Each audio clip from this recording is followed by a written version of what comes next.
Is there? I have the video audio pulled up if you want me to share, Prabhuji. Yeah, so when I say stop, then you stop. Okay. You have it? So you can go Yes. ahead and go ahead and start it.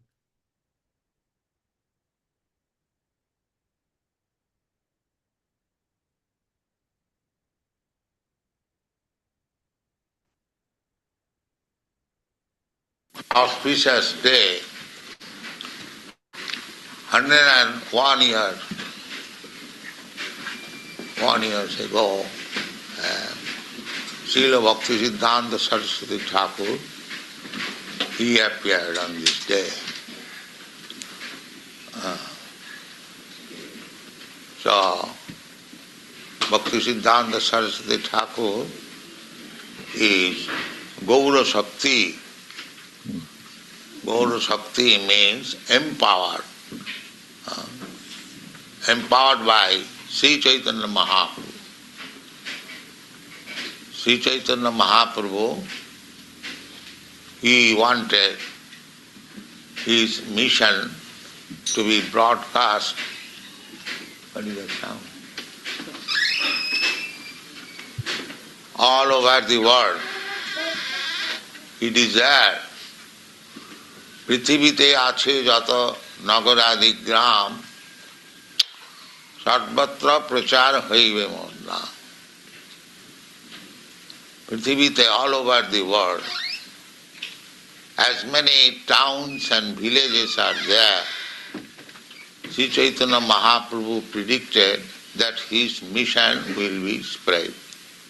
This prediction was made by Chaitanya Mahaprabhu personally 500 years ago. So, perhaps my Guru Maharaj, Bhaktisiddhanta Saraswati Thakur, attempted to fulfill the desire of Sri Chaitanya Mahaprabhu, and sometimes in the year 1918, he was brahmachari and Bhaktivinoda Thakur, his material father, he wanted, Bhaktivinoda Thakur, of course everyone wanted, but he wrote one small book, teachings of Lord Chaitanya, teachings and precepts of Lord Chaitanya, in 1896. And he presented that book to the McGill University in Canada. And he very much desired that the foreigners, especially Americans, would join this movement. That was his desire in 1896. And then in 1918, my Guru Maharaj started with this mission, one institution known as Gaudiya Math. Perhaps some of you know the name Gaudiya Math. And he was trying to spread this message of Sri Chaitanya Mahaprabhu. And by chance or by prediction, as you think, I was taken to Bhaktisiddhanta Saraswati Thakur by one of my friends. I did not want to go there, but he forcibly took me there. Yes. And he ordered me that you preach the cult of Chaitanya Mahaprabhu in English language this is very much essential. On the first meeting, he told me like that. That was my first meeting with him. At that time, I was in favor of Gandhi's movement. So I said that we are, I'm going to say, not independent, subjugated. We will hear about our message. So Bhaktisiddhanta Saraswati Thakur refuted my argument. I was very much pleased. I had so many talks. But I was very much pleased to be defeated. That this so-called nationalism or anyism, they are all temporary. The real need is the self-realization. So I was convinced, but at that time, although he wanted me to immediately join him and spread this movement, so at that time I was a married man, young man. I was married in 1918. And I got a son also at the time, 1921. And in 1922, I met him. At that time, I was manager in a big chemical factory. So I thought that I am a married man, I have got so many responsibilities. How I can join immediately? It is not my duty. Of course, that was my mistake. I should have joined immediately.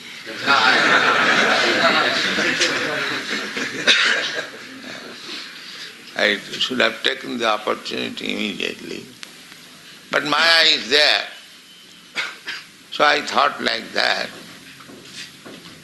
So that's a long history.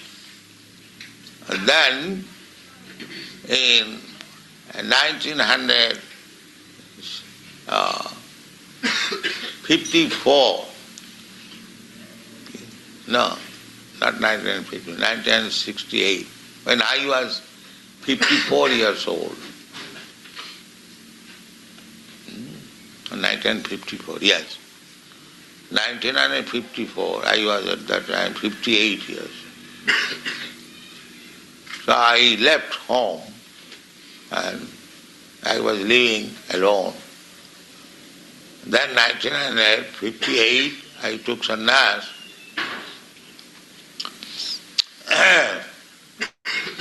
And then I decided to take up the responsibility of my Guru Maharaj. I thought that my other god brothers are trying, so I am not capable to do it. They are better situated. But somehow or other, they could not do very much appreciative activities in this connection. So when I was 70 years old, I decided now I must do it and execute the order of my Guru Maharaj. And thus, this movement was started in 1965 from New York. And I was not very much hopeful because it is very difficult task, just opposite the European and Western culture. When I first came, I had no money, so I got a free passage through some Indian steam navigation company. So I came by ship. So when I was on the ship at Boston port, Commonwealth port, I was thinking that I have come here, I do not know what is the purpose. Because how the people will accept this movement? They are differently educated, and as soon as I will say, so my dear sir, you have to give up meat eating and illicit sex and no intoxication and gambling, they will say, please go home.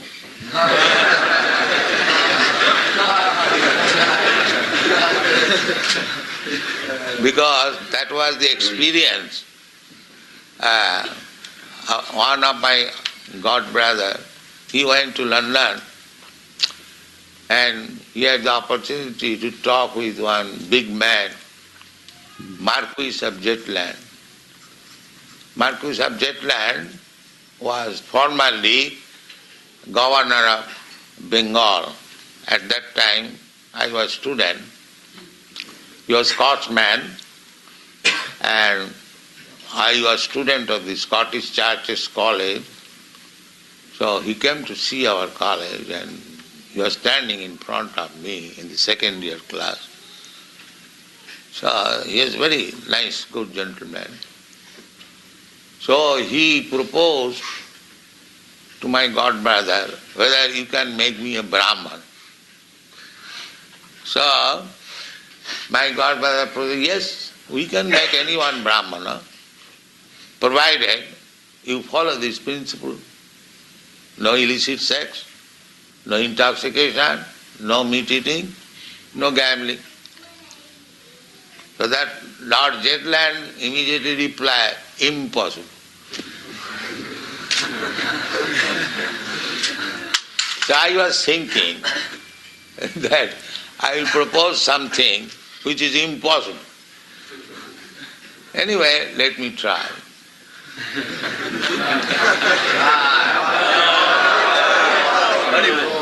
Mataji, you can stop there. Hare Krishna. Oh, wow. Let me see how to begin. One thing that you can notice in Prabhupada's voice is the affection, the emotion, as he's thinking about his spiritual master, Srila Bhaktisiddhanta Saraswati Thakura. By some great fortune, I was able to be there for this lecture, and along with many devotees from all over the country, all the way to Canada, including Bhakti Marg Swami and different devotees, Satsu Maharaj, everyone. So when Prabhupada said the first point was that Bhaktisiddhanta Saraswati Thakur defeated him, he was actually very happy about that. Sometimes devotees don't like to be corrected, even by their own spiritual masters. Sometimes they become upset. I know one case of a devotee, because the spiritual master didn't do what he wanted, he gave up his spiritual master, and that's been probably 30 years since that time because something. But here you see Prabhupada is saying, I was happy to be defeated. We heard a lecture recently where Srila Prabhupada said the business of the spiritual master is not to praise the disciple, pat him on the back and say, oh, you're doing so good. Sometimes they do like that. But Srila Prabhupada said, my Guru Maharaj, he did not do like that. He was always very strong. And we were thinking today, because he's known as Nrsimha Guru, the Lion Guru. And I heard a very nice discussion yesterday by Bhakti Vikas Maharaj in Mayapur, as they were talking about Srila Bhaktisiddhanta. And he was saying Srila Bhaktisiddhanta was very heavy, very strong. And Maharaj gave an example. He said, if I tell all of you that you're all rascals, you're all nonsense, you're all foolish, you're all ignorant, and he said, you wouldn't like that. He actually prefaced it by saying, I'm going to say something controversial. He was explaining about Srila Bhaktisiddhanta, how pointed, how strong he was. So with Srila Prabhupada, Abhay Charande and his friend, I believe his friend's name was Naren or something like that. And he forced Prabhupada to go and see Bhaktisiddhanta. Prabhupada complained, he said, I've seen so many, swamis and sadhus, and not very interested. At that time, as Prabhupada said, he was into Gandhi at that point, and he was wearing the kadi. I don't know exactly because I've never seen it like that, but his hand-spun kadi, I believe he was wearing something like that, announcing that I'm following Gandhi. Srila Bhaktisiddhanta cut through all of that. He didn't care for that. So when Prabhupada made his argument, we are a dependent nation. Who will listen to us? And Srila Bhaktisiddhanta defeated him. It's not a question of that. There's a need, there's an urgent need that's more important, spreading this Krishna consciousness. So Prabhupada said, I was defeated by my Guru Maharaj. And Bhaktisiddhanta was, again, very well known for his powerful preaching of Krishna consciousness and giving the correct information without any concern for how someone would respond or not respond. His business was to give Krishna consciousness. So Srila Prabhupada picked up that energy. So he said that he was thinking that when he would come to America, the people would reject him. He would say, give up eating meat, illicit sex, gambling, intoxication. And they will say, Swamiji, please go home. Just go back. We don't want to hear it. So you have to see it in the historical context. At that time, especially 1965, was the beginning of the hippie movement, just at the very, very beginning. Prior to the hippie movement was something called the Beat, B-E-A-T, Beat generation. And that's where Allen Ginsberg came from, that, all the poets and as Allen Ginsberg said, the ones who were into meth, and this drug and that drug and Buddhism and all kinds of things. It was a big hodgepodge of all kinds of things, which morphed into the hippie generation. So Prabhupada came just at that time. So Allen Ginsberg actually pointed out that Prabhupada came at the precise moment for the change of culture. So the devotees who came to Srila Prabhupada, they were ready to make a change. But Prabhupada had not experienced America yet. He had never been out of India, never. So now he's coming to America and he's seeing Boston Pier, or the Boston Port as he called it. And he's seeing the skyline and all the hustle and bustle. So he recognized that this place is full of ignorance and passion. He didn't know how he would be accepted. It's not his language, it's not his culture, his dress is different, food is different. But he pointed out, because his spiritual master had given him that order to preach in the West in English, he took that to heart. And also take note that he met Srila Bhaktisiddhanta in 1922. That's when he first met him. And the moment he entered the room, Bhaktisiddhanta basically told him and his friend, you're an educated young man, you should take this message of Chaitanya Mahaprabhu to the West. And Prabhupada was a little taken aback because I just met this man. Now he's telling me I should take this message to the West. It's very interesting. So 1922 to 1932, I believe, when Prabhupada got initiated, about 10 years, the Srila Prabhupada said, I accepted him as my guru the moment I met him. So 10 years later, he got initiated. So from that time, 1932, I believe, to 1965, he was getting ready. He had his family, and Prabhupada mentioned here in the lecture, he got a son in 1921, met his guru in 1922. He had his business, he had more children, wife, so many things he had to do. And then later on, he took sannyas, Srila Prabhupada, always keeping that message of his guru in his mind. It's very important for us to capture these points, that in spite of everything that happens in our lives, if we're fortunate to get that jewel of instruction from your spiritual master or from those devotees who are advanced in Krishna consciousness, who are trying to guide you. We have Siksha gurus and you have your guru, like that. For me, For instance, in 1972, I met Rupanuga Prabhu. At this time, he was Rupanuga Maharaj. So he had never met me before. And after meeting me, they introduced that this is Bhakta Ben. He's a new devotee coming to the temple, very nice devotee, blah, blah, blah. He said, really nice. He said, you should join the temple. We'll train you as a leader, and you go back and save the Black community. And I was like, what did I just hear? He doesn't even know me. That didn't resonate then in terms of how it relates to how Prabhupada met Bhaktisiddhanta. My point being that it wasn't Prabhupada who said it to me. It was Prabhupada's disciple, very dedicated, one of the first devotees in the movement.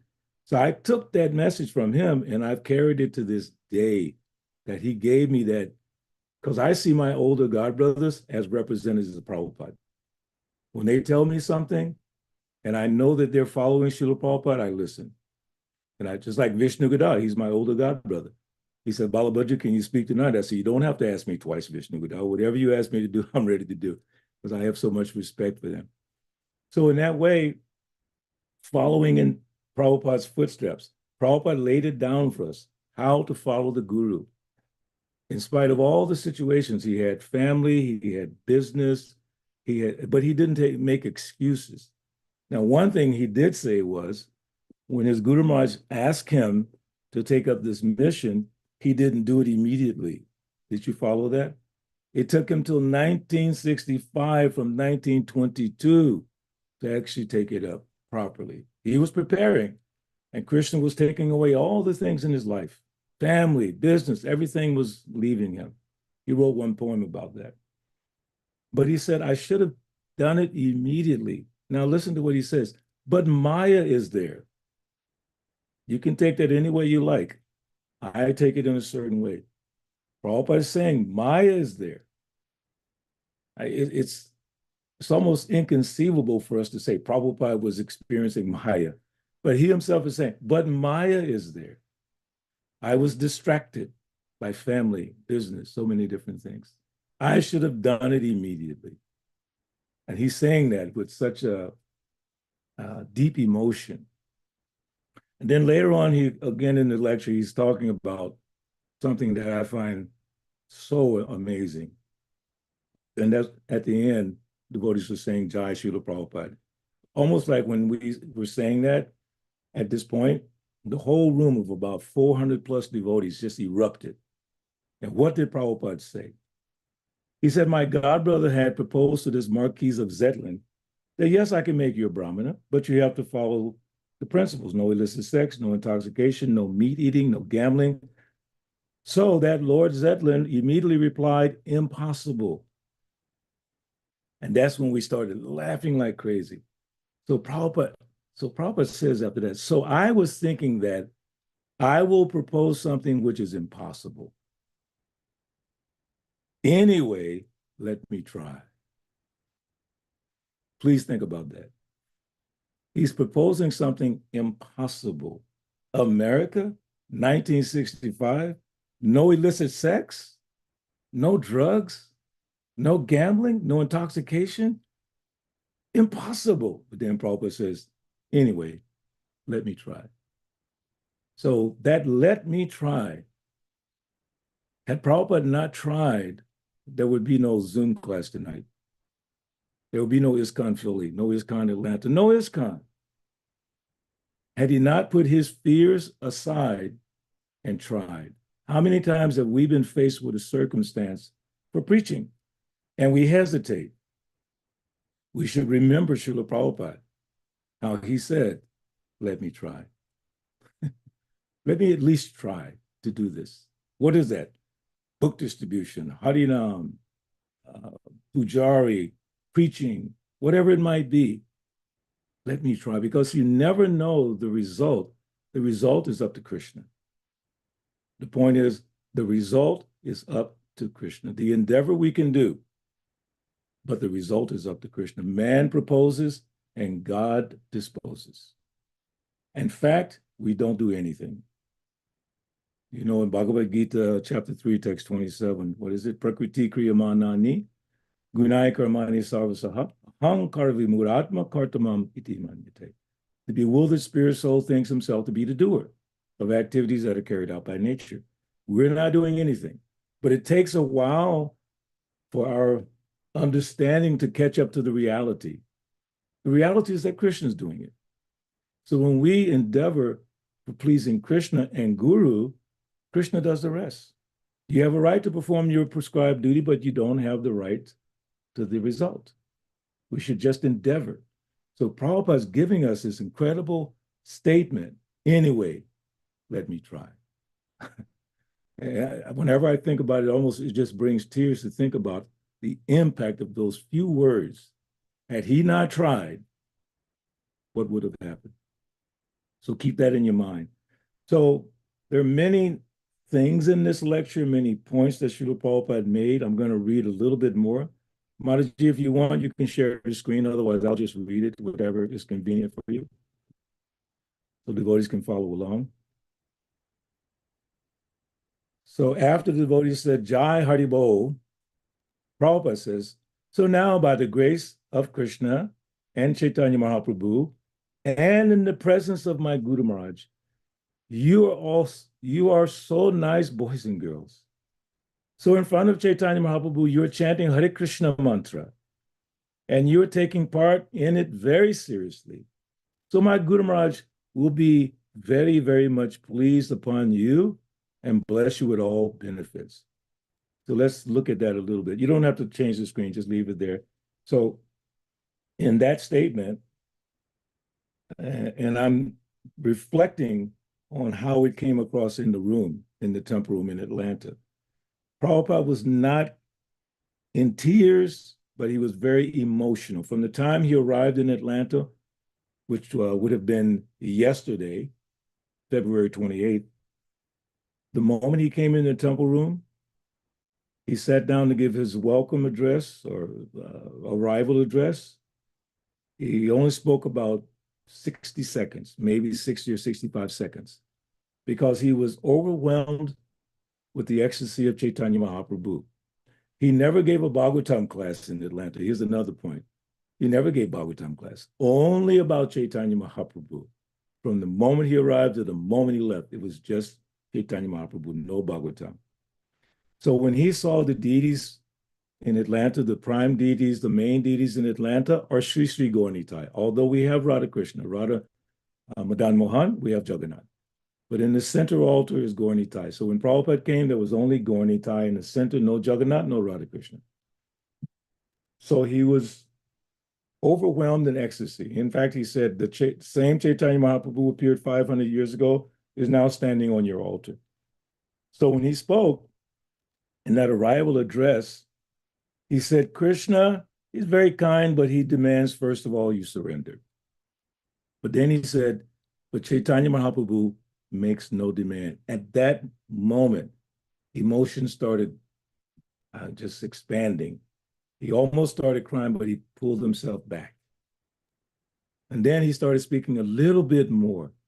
And then the ecstasy, the emotion took over. He could not speak anymore.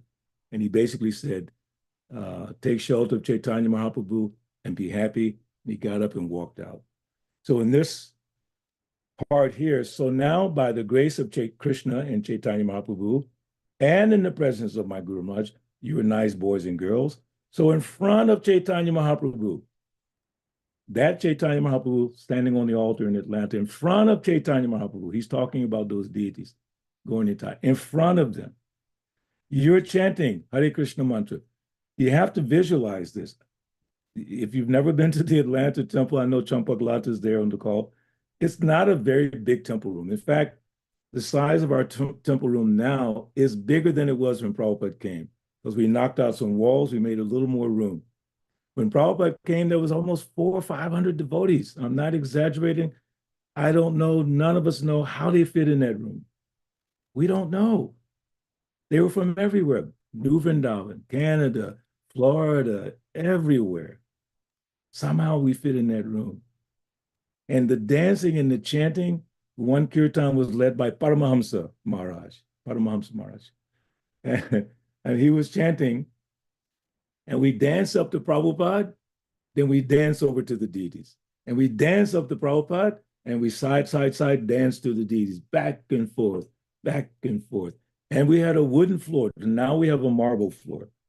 Actually, there's 3 layers. There's a wooden floor, then we made a marble floor, and then some devotees put a new floor on top of that floor. So it's an amazing floor. But when Prabhupada came, it was a wooden floor. And the wood, because the chanting was so intense, the floor was bouncing like that. It was up and down. We were afraid it was going to just sink into the ground. In front of Chaitanya Mahaprabhu, you're chanting Hare Krishna mantra. And Prabhupada's seeing all this. All these devotees, Matajis, Prabhus, Brahmacharis, Grihastas, children, guests. We even had some Catholic monks from a monastery, some professors. Everyone was ecstatic. Sarup Damodar Maharaj. Sarup Damodar Maharaj was, in fact, he was the reason Prabhupada came to Atlanta. Prabhupada actually came to meet with him to start the Bhaktisiddhanta Institute, which started in Atlanta in 1975. So all of that energy was just, it was incredible. And the dancing. So Prabhupada is commenting that in front of Chaitanya Mahaprabhu, again, remember, it's the deities that he's talking about, Chaitanya Mahaprabhu on the altar, in front of him. And to this day, devotees are still dancing in Atlanta in front of Chaitanya Mahaprabhu. And sometimes the dancing gets pretty ecstatic, and even the children are so fired up in front of Chaitanya Mahaprabhu. So he says, my Guru Maharaj, he will be very much pleased upon you and bless you with all benefits. Getting the blessings of Srila Bhaktisiddhanta Saraswati Thakura, carrying on the mission that he imparted to Srila Prabhupada, which is to preach Krishna consciousness and preach it like Bhaktisiddhanta, because Srila Prabhupada reflected Srila Bhaktisiddhanta Saraswati Thakur's preaching, which is direct. No, you don't sugarcoat, you don't change, you don't manipulate, you just present Krishna consciousness, and then Krishna will do the rest. It's like we chant Hare Krishna. Of course, we sing different melodies and we use different instruments. That's okay, fine. What can be done? I've been doing contemporary Krishna conscious music since 1975 with guitars and drums and all that good stuff. But the chanting must be done with sincerity. Hare Krishna, Krishna Krishna, Hare Hare, Hare Rama, Rama Rama, Hare Hare. So you have to imagine, Srila Bhaktisiddhanta Saraswati Thakura, Gaudiya Math, 64 rounds a day. And he would say, if you're not chanting 64 rounds a day, you're not even human. So Prabhupada, when he came, he was really bringing Gaudiya Math to America because he was a devotee of Gaudiya Math. And he tried to get his godbrothers to cooperate with him to bring Gaudiya Math, which was started by his own guru. Not Prabhupada didn't come with an idea of starting a different movement. He was trying to carry on the work of his Guru Maharaj, but he got no assistance, so he had to do. His guru told him to preach with or without assistance. Preach. That was Prabhupada's mood. So he started this movement in 1965 on the order of his spiritual master. And now he's telling us, my spiritual master, so my Guru Maharaj will be very, very much pleased upon you and bless you with all benefits. What an amazing meditation that we're getting the blessings of Srila Bhaktisiddhanta and the blessings of Srila Prabhupada to do what? To do what? To do what Prabhupada did. Bhaktisiddhanta inspired him. He and Prabhupada inspired his disciples. Now Prabhupada's disciples' prime duty is to inspire the next generation. To do what? Keep the standard. Keep the standard. I'm so happy that I know Vishnu Gadaprabhu is guiding all of you in reading Lilamrita. We have a similar program in Atlanta in one of our projects. We have what's called Super Saturday, Prabhupada Super Saturday, and that's once a month. Now we actually have 2 Prabhupada Super Saturdays in 2 different locations. And in one location, we read Lilamrita, and then we watch Prabhupada and we do the arati and all that. So I'm noticing that the devotees who are hearing the Lilamrita, and they're becoming so inspired. We went through the segment of planting the seed and how the movement started and the struggles and all that. And the devotees are so inspired. They have so much inspiration. So I'm happy that here in Philadelphia, led by Vishnu Gadaprabhu, that you're reading Lilamrita. And I tell devotees all the time, you have to understand Prabhupada to understand even the current devotees who might be gurus and leaders of the movement. You will not be able to understand them without understanding Srila Prabhupada. That's the primary duty. So again, some of us were fortunate to sit in the presence of Srila Prabhupada and hear him speak. And specifically this lecture about Srila Bhaktisiddhanta. Here's some more, going to the next line. So he wanted this, and he is not. It is not that he is dead and gone. That is not spiritual understanding. Even ordinary living being, he does not die. Nahanyate hanyamane sharire. Bhagavad Gita 2:20. And what to speak of such exalted, authorized personality like Bhaktisiddhanta? He is seeing. I never feel that I'm alone. Of course, when I came to your country without any friend, without any means, practically just like a vagabond, I came. But I had full faith that my Guru Maharaj is with me. I never lost this faith. And that is fact. There are two words, Vani and Vapu. Vani means words, and Vapu means this physical body. So Vani is more important than Vapu. Vapu will be finished. This is material body. It will be finished. That is the future. But if we keep to the Vani, to the words of spiritual master, then we remain very fixed up. It doesn't matter. So Srila Prabhupada is telling us, and telling all of you, especially those who didn't have the fortune to see him, is that Prabhupada is saying, I'm not dead and gone. Paraphrasing, because he's saying here Bhaktisiddhanta is not dead and gone. So as Prabhupada's disciple, I can say, Prabhupada's not dead and gone. It's like Prabhupada never felt his guru is gone. His guru is always with him. So following my spiritual master's footsteps, Srila Prabhupada, I can say, I'm feeling his presence. Sometimes I think about Prabhupada and it'll bring tears to your eyes when you think of the sacrifice he made to spread this movement. And then whenever you think about complaining about anything so-called within ISKCON, we have to be concerned that things are being done properly. We have to be concerned on many levels. But you have to reflect on Srila Prabhupada, the sacrifices he made to push on the movement in spite of the difficulties. In spite of all impediments, he kept pushing forward. And he had faith that my spiritual master is with me. So as Prabhupada's disciple, I have some of that, not total, but some of that feeling, Prabhupada's presence. That's why I try to read his book. I read his books every day. Listen to his voice every single day without fail, just to be reminded. The first time I heard Prabhupada's voice in 1973, actually they were playing a tape in the kitchen, and I was helping in the kitchen, and I heard his voice first time. And I said, because I was a musician at that time, pretty well known in the Atlanta area, and I was a singer. You wouldn't tell that because my voice is always going out, but I was a singer. So when I heard Prabhupada's voice, I said, who is that? And my senior godbrother, Kardama Muni, said, that's Prabhupada, the world's greatest musician. And I was like, wow. That's the thought that's in my mind. Prabhupada is amazing. So feeling his presence by reading his books, listening to his voice, watching his videos, hearing devotees talk about his activities, the experiences, we have so much. Some people might lament, oh, if I had been there when Prabhupada was there, I would be so different. He's still here. He's telling us right here. His Guru Maharaj is still there. So Prabhupada is still there. All you have to do is take advantage of it. If we don't take advantage, that is, our own fault. Then he says a little more. I'm going to go down a little bit, Mataji. If you want to scroll down, I'll tell you when to stop. Yes, stop where it says, so you're hearing this philosophy daily. I think it might be maybe a little bit further down. Yeah, right there. So you're hearing this philosophy daily.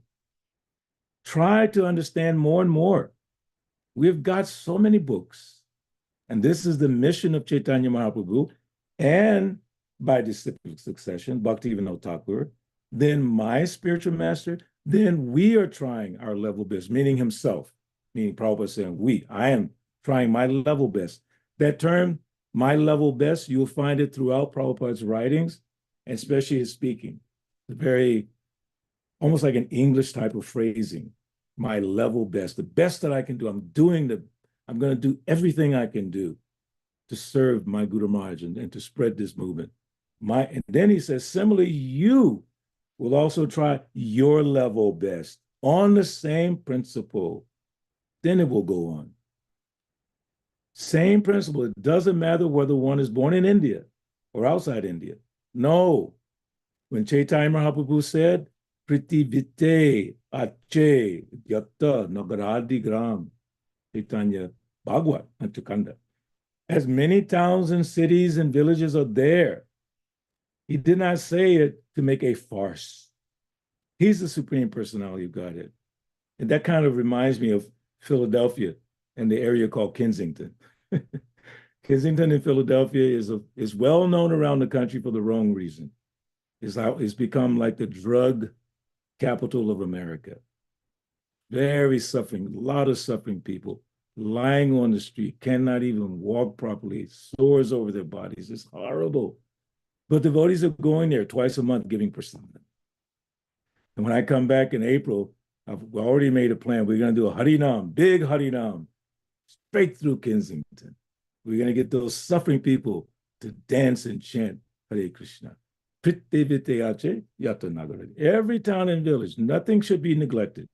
No place should be neglected. Like Prabhupada said, let me try.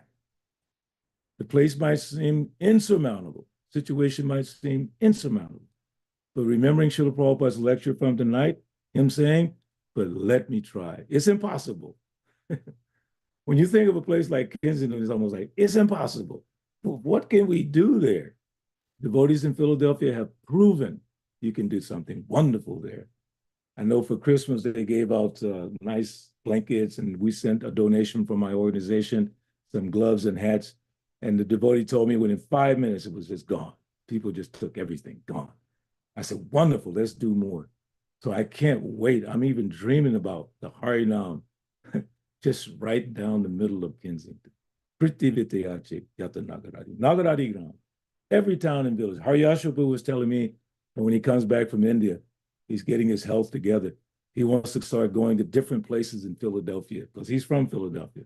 And he knows all those places. And I've always felt that Philadelphia has so many neighborhoods.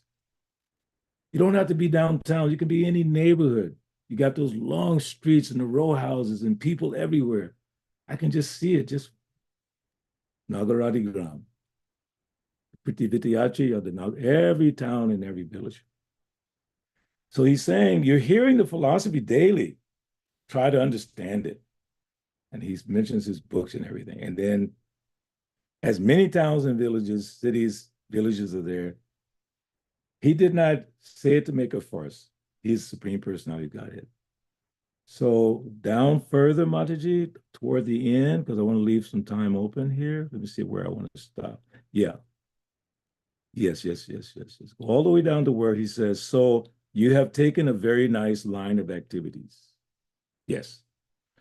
So you have taken a very nice line of activities, spiritual activities. Of course, as far as possible, we, meaning Prabhupada, we have tried to give you instruction, books, but remain always faithful to the spiritual master and try to understand Krishna.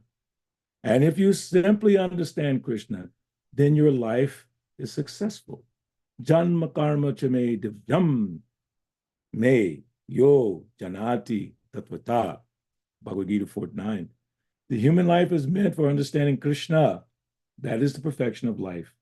Any other so-called understanding, that is simply a waste of time, because we're under the grip of the material nature. You may be very learned scholar. You may be a fool. Doesn't matter. You're under the laws of material nature. So before finishing this small span of life, we have got this human form of life. It will be finished. as the cats and dogs' life also finished. But if we try through the Guru and Vaishnavas, then we can achieve in this life the full success, not failure like cats and dogs' life. That is the opportunity. So as far as possible, these are the last words. So as far as possible, we are trying to lead you in this line, and you kindly follow. Then your life will be successful. That is the mission of Sri Chaitanya Mahaprabhu. He wanted to deliver these fallen souls, the conditioned souls rotting in this material world. So Krishna himself, Krishna comes himself, Krishna sends his devotees, Krishna comes as devotee, just to execute this mission to reclaim the fallen souls from the clutches of illusory energy, material world. Thank you very much. Jai Srila Prabhupada. Srila Prabhupada ki jai. Hari Hari Bol. So just a few little tidbits of the pastimes. Prabhupada, when he did the arti for the Guru Puja, one thing is, we pretty much stole the painting from New York. There's a huge, bigger than life size painting of Bhaktisiddhanta in the Atlanta Temple Room. It's the one that Prabhupada offered arti to. So Prabhupada did the arti to Srila Bhaktisiddhanta. So he instructed the temple president, make my Guru Maharaj's seat higher than my seat. So we built a platform higher than Prabhupada's Vyasa-san. We put that big, huge picture. Today, actually, I was at the temple. We did arti to that picture. We do it every year. So then Prabhupada's doing the arti. Here's a side story. At that time, I was selling spiritual sky incense for the temple. I was pretty good, making $4,000 or $5,000 on a week and all that. So I was in South Carolina, and I found this beautiful teak wood table and a brass tray. And I called my temple president, Prabhu, I really want to buy this for the temple. This is before Prabhupada came. I didn't know Prabhupada was coming. And he said, how much have you made? I said, about 5,000. Okay, go ahead and buy it. I bought that, brought it back, and that's the table that Prabhupada used. Wow. I had Krishna arranged that because we had nothing really nice in the temple, but Krishna arranged for me to bring that beautiful brass tray and teakwood stand. So Prabhupada's doing the arti, and what happened was when he wanted to offer the water, and he did the water, and he was looking for a bowl to put, you put the water into the little bowl. So then Prabhupada says, give me a bowl to our temple president, Balabhadra. Now, this story, Balabhadra disputes it every time. It didn't happen that way, but we know what happened. Prabhupada said, give me a bowl. And Balabhadra said, Haribo. And then Prabhupada said, give me a bowl. Haribo. And I just heard my godbrother Kardama Muni, who I mentioned earlier, I just heard him on the Prabhupada Memories just a couple of days ago, describing the pastime. Prabhupada took the conch shell and flung it because the Tulsi plant was on the other side of Prabhupada's Vyasa-san. Prabhupada standing on this side, and there's a step, and on the other side was Tulsi. Balabhadra misunderstood him. Prabhupada took the conch shell and flung the water in a straight line directly into Tulsi. We were standing there just mystified. It was unbelievable. And one other quick little thing, when Prabhupada said in the beginning of the lecture, he said, what is that sound? Because he was speaking, there was some chopping sound. So our kitchen used to be in what's now the temple office, directly across from Prabhupada. And the devotees were frantically chopping, cutting, getting ready for the feast. And Prabhupada said, what is that sound? It was very interesting. So the whole pastime of Prabhupada in Atlanta in 1975, especially this Vyasa Puja, because there was only a few temples where Prabhupada did Vyasa Puja. We're very fortunate he did it here. So Vishnu Gadai asked me if I would just share a little bit of the feeling, the emotion of being with Prabhupada on Vyasa Puja Day. That's very rare. I don't know, but somehow Brahmana Brahmite Kaun Bhagavan Jeev Guru Krishna Prasadi Pai Bhakti Lata. By some mercy, devotees like myself happen to be there for that. So thank you for allowing me to remember this wonderful pastime of Prabhupada doing a Vyasa Puja for Srila Bhaktisiddhanta. So I'll pass it back to you, Shamalori. Thank you, Mataji. Thank you, Prabhu. Thank you so much. Very wonderful realization and your experience. Thank you. If anyone has a question or comment, any additional thoughts, want to share any ecstasy from your own hearts about this particular day. I know you had a beautiful program there in Philly for Vyasa Puja. And I would love to hear any thoughts that anyone has regarding Srila Bhaktisiddhanta. There are so many pastimes of Srila Bhaktisiddhanta. Some Mataji was telling me, where did I hear it today? About making a cheesecake. Did I read it? Well, anyway, she was saying that she was fortunate to be, oh, I saw it on the video, Facebook, that she's from America, she was there, and she was fortunate to help to make a cake or cheesecake for Srila Bhaktisiddhanta's appearance day. And they gave her some mangoes to cut. And she said the mangoes were sour. But she said, but I was immediately in the ecstasy of Bhaktisiddhanta because he never for the whole life ate mango again. It was very sweet. She remembered that. She said, I was blessed to be in the mood of thinking of Srila Bhaktisiddhanta on his Vyasa Puja by cutting this mango to put on this offering to him, realizing that he never took mango again after he felt that he offended the deities with the mango story. So that's the whole mango story. The story of Srila Bhaktisiddhanta's Jagannath garland falling on him, so many things, so many pastimes. So I hope you've all took advantage of this day to remember Srila Bhaktisiddhanta Saraswati Thakura. So anyone would like to share any thoughts? Maybe I missed so many of his pastimes. You want to share anything? I would love to hear. Prabhuji, can you share some of your pastime when you met Prabhupada, what he said, what he instructed you, and how he was? He never instructed me directly. But then I always say that, but then I said, wait a minute, he did instruct me. And what is that instruction? 16 rounds, 4 regulative principles. And he gave me my name and sent me on my way.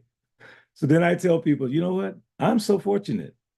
I didn't get a single instruction, so I can take all the instructions of Srila Prabhupada. Because Prabhupada says, Vani is more important than Vapu. Prabhupada is still with me. And I take what I read as Prabhupada's instructions to me. I didn't get it direct. Balabhadra, you should do this. Balabhadra, you should do that. But I had this realization that Prabhupada is still with me and still instructing me as I'm going through his books. Now, I was fortunate to be in his presence in Chicago when I got initiated in 1974. To be directly close to Prabhupada, I had to guard his door in the Chicago temple.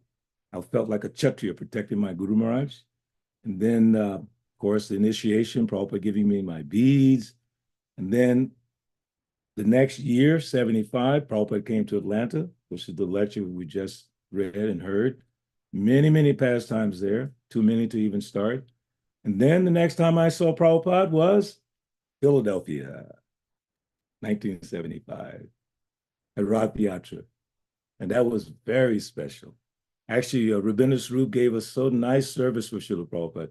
He asked us, because we arrived there late from Atlanta, we drove there, and Prabhupada was at the airport. We didn't get a chance to go to the airport. So he asked us, would you like to clean Prabhupada's room? And we went, absolutely. So we cleaned Prabhupada's room. And when Prabhupada came to the old Philly temple on Woodlawn Street, Haryasha was there, but he was Bhakta, whatever the name, Bhakta Howard, because his brother was a disciple of Srila Prabhupada, who made Haryasha a devotee. So it was just a handful of devotees to receive Prabhupada when he came to the old Philly temple. And then the next time I saw Prabhupada, which I saw him every single day for about a month and a half, in Mayapur, Delhi, Modinagar, Aligarh, and then Vrindavan. And in Delhi, the most wonderful mercy fell upon me. I was allowed by my temple president to put the garland on Prabhupada sitting on the stage at the Ramlila Maidan. And then he allowed, my temple president allowed me to sit next to Prabhupada on the stage for the entire lecture. Then the most amazing thing happened.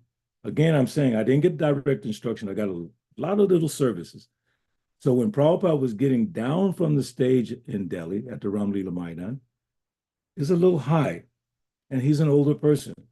And I'm looking at him, not struggling, but I figured it would be difficult. So I grabbed his arm, his elbow, like that, to help him get down from the stage. And Prabhupada did not say, "Get away, who are you?" He so nicely allowed me to hold his arm and walk him down the platform. And from there, we went to Modinagar, Aligarh, and then Vrindavan. So yeah, I was fortunate to be in his presence, but no direct instruction. But I take all of his instructions and try to apply as many as I can in my life. Thank you for asking, Aditi Lata Mataji. Thank you. Wonderful, Prabhuji. Prabhuji, also one more quick question. Yes. During Vyas Puja, his Guru Puja, we see all these pictures that he's in a meditative, very grave mode. So how was he generally when his Guru Puja is going on? Grave. You said it correctly. Grave. Very grave. Prabhupada sometimes would say something a little funny, but he was very, I mean, this whole lecture, if you go back and listen to it, 8:00 p.m. my clock, go back and listen to Prabhupada's, this lecture, and just notice the tone of his voice. He's almost crying every word, because he's thinking about carrying out the order of his spiritual master and what he had gone through to do that for 40-something years. It's dawning upon him when he thinks about Srila Bhaktisiddhanta. So he was very grave, but also at the same time, he could be funny.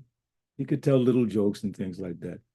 Sometimes he would say something, devotees would laugh. He said, "No, this is very serious," because they didn't know how to read Prabhupada's, body language. But he was always thinking of Krishna. One thing that my temple president, Balabhadra Prabhu, who's one of my main mentors, one day in the temple ashram, we were looking at pictures of Prabhupada, and Balabhadra Prabhu said, "Every picture of Prabhupada is perfect. Just look at it. Everything about his hand, his mouth, everything about Prabhupada was perfect." And when you meditate like that and you look at Prabhupada, then you see, yes, because he's absorbed in Krishna consciousness. So thank you, Mataji. Prananath Prabhu? Hare Krishna, Balabhadra Prabhuji. Thank Hare you Krishna. so much for giving such a personal touch to this lecture today. It's very, very inspiring. Thank And you. I was going to comment about so much faith, this so strong faith that Srila Prabhupada had on his spiritual master and all of Prabhupada's disciples having. And then when you just now said no direct instructions, and then that even multifolded my appreciation that the strong faith that even though not receiving direct instructions is very, very inspiring, Prabhuji. Thank you so much. I'm very, very grateful. That is one thing that I took away from both Srila Prabhupada's, from his spiritual master Bhaktisiddhanta, and from you and all the other Prabhupada disciples, especially from you today, from this class. I'm very, very grateful, Prabhu, Thank you. that strong faith. And then sorry, Prabhu, go ahead. You're going to say. No. Please, go ahead. Go ahead. I was just curious, if you could, you said 400 people were there, something like that in that hall that day. Just curious if you could, name some of the Prabhupada disciples, that you remember. Of course, Bhakti Marg Swami, Bhakti Sudhamar, Sasrup Maharaj, Paramahansa Swami, Bhakti Tirtha Maharaj, of course, all the Atlanta devotees. I could name a bunch of them, you wouldn't know them. Right. And the Radha Damodar Party, Radha Damodar Book Distribution Party, and the Bhakti Vedanta Institute devotees, and the Library Party. The Library Party meant Bhakti Tirtha Maharaj and Kalakanta Prabhu was there. They would go to all the universities and sell standing orders of Prabhupada's books. That means that any book that Bhakti BBT would put out, the university would pay for it ahead. So they would go and talk to all the professors. They were there. Radha Damodar was there. New Vrindavan, whole New Vrindavan group was there. All the Mataji's, Sankirtan devotees, everyone was there. In fact, I was in the kitchen with them. We stayed up all night cooking for the Sunday feast. I had to make 200 cups of halava. Right. And they made hundreds of gulab jamuns, those New Vrindavan bullets, ISKCON bullets. So yeah, I was really shocked that Bhakti Marg Swami from Canada was there. I never knew that because I didn't know him at the time. So we have a Rath Yatra festival every year, along with what we call the Panihati festival. And the Panihati, because our temple is New Panihati. So during the Panihati festival, we have a segment called Prabhupada Leela Smaranam, where all the devotees who were there when Prabhupada was there, they get to speak. But other senior devotees who maybe weren't there, they get to speak. But one year, Bhakti Marg Swami spoke. And he said, I was there. And we really? But you were in Canada. No, but we came through, we were there. I was like, wow, all the way from Canada. Of course, New York and all those places. So yeah, but lots and lots of devotees. Yeah. Was Tamal Krishna Maharaj also there? Yes. I forgot to mention, yes, he was there. He was very funny. Our temple president, as we were walking up the stairs to the Brahmachari ashram, our temple president said, oh, this is really wonderful. Prabhupada is here and all this and that.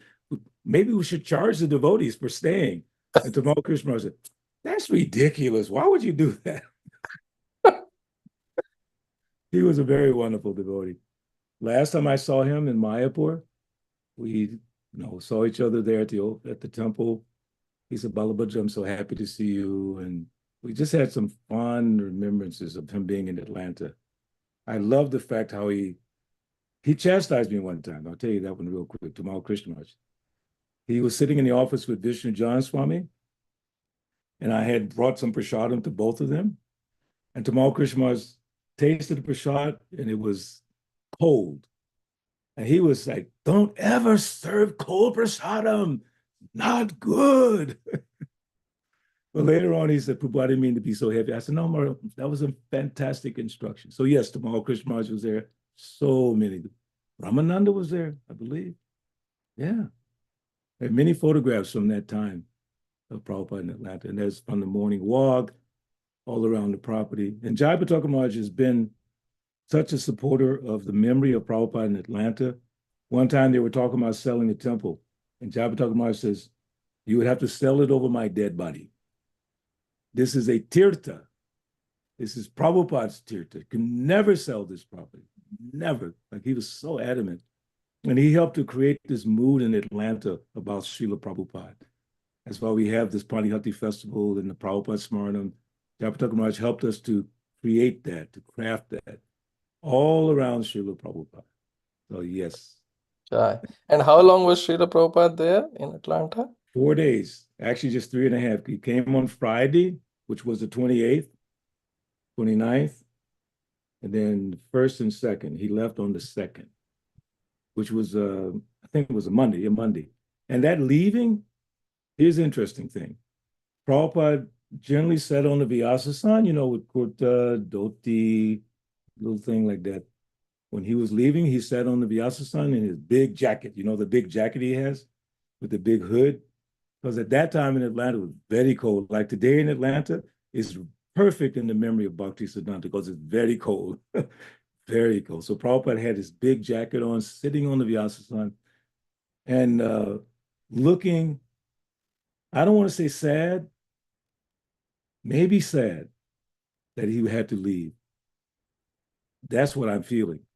Because if I send you that picture of Prabhupada sitting there, he's not smiling. It's almost like he doesn't want to leave. In fact, Tamal Krishna Maharaj asked Prabhupada after the Atlanta experience, one of the biggest pastimes is Prabhupada teaching us Parama Karuna. He sang Parama Karuna, then he played Mridanga from the recording of him singing Parama Karuna. So then Tamal Krishna Maharaj says, Prabhupada, why were you so ecstatic in Atlanta? And Prabhupada said, according to Tamal Krishna Maharaj, because the devotees were cooperating. He could see they were from everywhere. And they were all cooperating. Prabhupada loved that. We also did a beautiful drama for Srila Prabhupada, the Chand Kazi. And I got to play the devotee playing the Mridanga when the Kazi broke the Mridanga. And it was a real Mridanga. Of course, it had been broken. We taped it up, made it look nice. And when the Kazi took the drum from me and broke it, Prabhupada almost jumped out of his seat. Became angry. But then he told the devotee, our devotee from Atlanta who organized the play, he said, There should be more plays on this standard. It was so good. So as I said, there's so many pastimes, so many devotees. There are some recordings of these devotees who were there. Just amazing, really amazing. And next year in Philadelphia, get ready. Get ready next year. It's the 50th anniversary of Prabhupada coming to Philly, and you're going to get to hear all those pastimes of Prabhupada in Philadelphia. There's so many. I'll tell you a quick one. Okay, Prabhupada's going for morning walk. We're all excited. We're going to go with Prabhupada. Cars are all lined up. We're going down. I forget where we were because I don't know Philly that well. 4 or 5 cars are going. We're going to go with Prabhupada to the park.